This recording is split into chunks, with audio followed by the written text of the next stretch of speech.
that the fact that he went undrafted is unbelievable, Chandler, and that's fair, but it happens. And how does it happen? It is, and I think the draft sometimes is just off potential, right? It's just, let's take a flyer on a 17, 18, 19-year-old kid instead of trusting my eyes and what this kid's doing right now and how he can help me. And AR he's not the fastest guy. He's not the most athletic guy.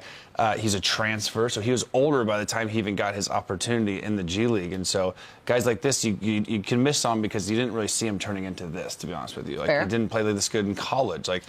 But a lot of times it's just based, I think the draft is solely on potential. It's guys that have a high upside and a ceiling, which teams didn't think Austin Reaves obviously had. Undrafted. It's crazy. I mean, look, hindsight, obviously, but... The draft is funny. Like, I was the SEC Player of the Year. I was drafted 38th. Like, what more could I have done? I literally won Player of the Year. Just be better, really. And so I got drafted second round, and the guys in front of me were mostly like freshmen, one-and-done guys that was taking a fly on that didn't last, versus a guy that was ready to help a team right away. So it's different. Obviously, I think you just get enamored by like potential and measurements part of the draft. Well, he was undrafted, so now it's time to play third option. Is he the best third option, second best? Didn't we already do this segment once and we said no? Now he's playing like now it's time. No, this is not a diss to Austin Reaves.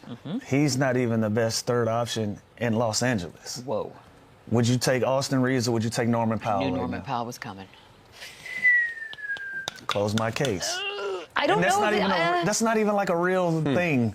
A third option isn't a thing. That's not a thing. But doesn't the third option also matter where you are, the third option? Third option for the team that he plays for. But let's stop the best third option thing. Good point, too, because Norman Powell was an all-star snub. Austin Reaves was an all-star snub. It's not a real thing. So I don't want his fans upset about something that's not even real. So he's a great third option for the team that he's on and the way that he plays. He's a great basketball player, but it's not even a real. That's how I mean. But that's how I interpret the question. Best third option where he is. Like, I do think I would take Austin Reaves over Norman Powell, though. I think he does more. Like this situation over Norman Powell. I think he does more. He's more of a complete basketball player. Now, Norman Powell's having a great year. Cut it out. No, I'm not. I would take Austin Reaves over Norman Powell. Cool. I think he can do more. I think he can play point guard. You can put him off the ball. Norman Powell's having a great year, and I love him as a player, but... You just said he was an all-star snub. He was. I'm just saying he was. And you would take Austin Reaves over an all-star snub. You know how I feel about all-star voting. It's ridiculous, and I don't think the best 24 players aren't the all. No, don't move the goalposts. No, I'm just saying the best 24 players aren't all-stars. All-star voting. We are talking about a guy that's averaging upwards of 22 to 23 points a game. He's having a great year. Both guys are having great years. But if you would have to pick one for your third option, you would. Depends who my other two are. No, it does. That's what I'm saying. Where they are, their situation is part of the question. I think the Clippers would be better with James Harden, Kawhi Leonard, and Austin Reaves. I think they'd win more games. There it is. That's the statement. That's fine. I'm going to let him have it. That's fine. Hey, okay. All right, let's change that. Lou, Theo Pinson. You're a homer with the Clippers. You're a homer with the Clippers. But let's be serious here. Both guys are super talented, and on their respective teams, their impacts are felt. But one-on-one, swapping those guys, I still feel like the Lakers will be in the position that they're in, if not better, with Norman Powell. If not better. And it shows what happened with Norman Powell out of the lineup for the Clippers. It shows you what his impact is. Yeah, but when you interchange them and then say, if not better, that's different. So look how good Austin Reaves is without LeBron, That's just a little disclaimer. Look how good Austin Reaves is without LeBron. Dude's averaging like 30+ with You're just scared to get in trouble with his people. No, I'm not scared. I'm just scared to get into this Austin Reaves fight again. I'm not scared. I said he's going to average 15, 5, and 5, and I think he's killing this year. I think he's averaging 19, 6, and 5. Killing it. So he's having a great year. Not dissing at all. But again, we're having a third option conversation in Los Angeles. It's an argument. It's a debate. It's a good argument. Yeah, it's fair. I'm here for it. In Los Angeles alone, before we even start talking about I don't think there's a wrong answer. Any other I will ask it again before the season's over. And maybe even in the playoffs. Let's do it. Let's see what happens. Let's do it. Lou, Theo Pinson said that Pat Riley made a worse trade than Nico Harrison when he traded away Jimmy Butler because Jimmy Butler was Heat culture. Lou, I think context is important here, but... No. Nope. No. You can't say that. Like, Nico Harrison shook the entire NBA world. Shook the world with that trade, and you've seen the damage that it's done to the Dallas Mavericks. Now, I won't blame everything on it because a lot of guys got injured, but energy is real. Kinetic energy is real. That started Well, we're talking. Is kinetic a huge word?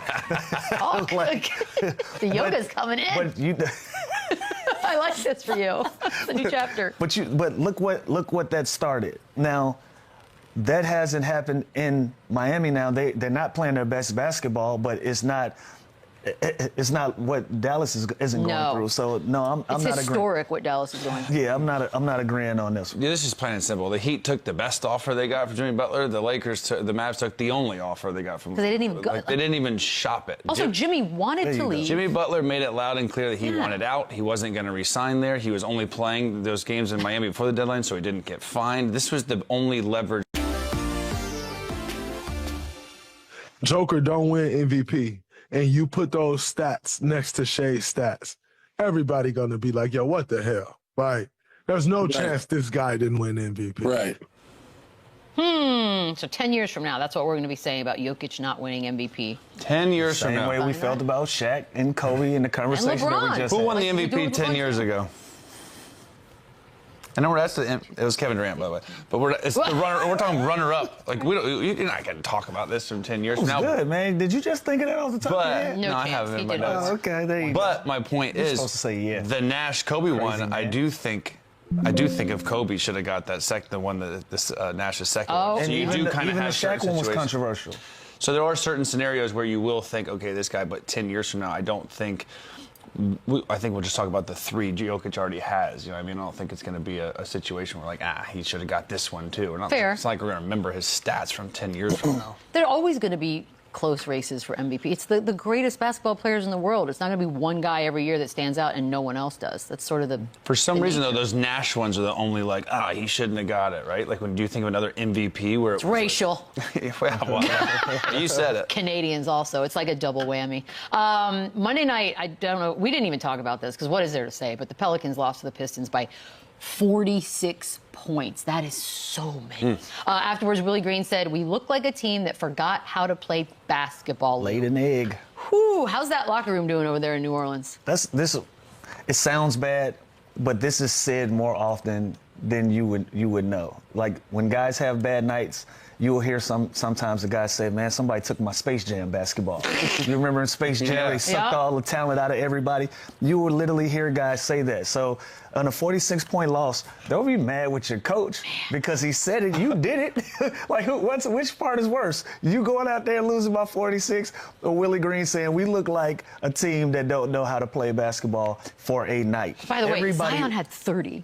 Everybody lays an egg during the season. Everybody has one of these games that puts you in a position to either grill these guys in a film session, or we're gonna throw that one in the trash and get ready for the next one. And so this reads worse than what's actually being done. But this is a coach that knows his team. And again, 46-point loss. I can't get past 46. What positives can you take When out of I that? see a loss like this, I always picture the film the next day, like how proud. Do you even watch this one? Oh, It's just dreadful what getting is to it? the film. You can't enjoy your dinner. You don't want to sleep. You're you don't thinking wanna, about that. It's God, that dreadful. one blow by, that one. There's so much though at that. What? How do you But focus? honestly, when in a season like this, the truth hurts, and all these teams that are losing these games, coaches just want to see development, but then they also want to see effort. I feel like a season like this is just what guys do you see that play hard consistently, that aren't rattled by wins and losses, and obviously that continue to get better. But Willie Green just wants the guys there that compete, and when you lose by 46 points, I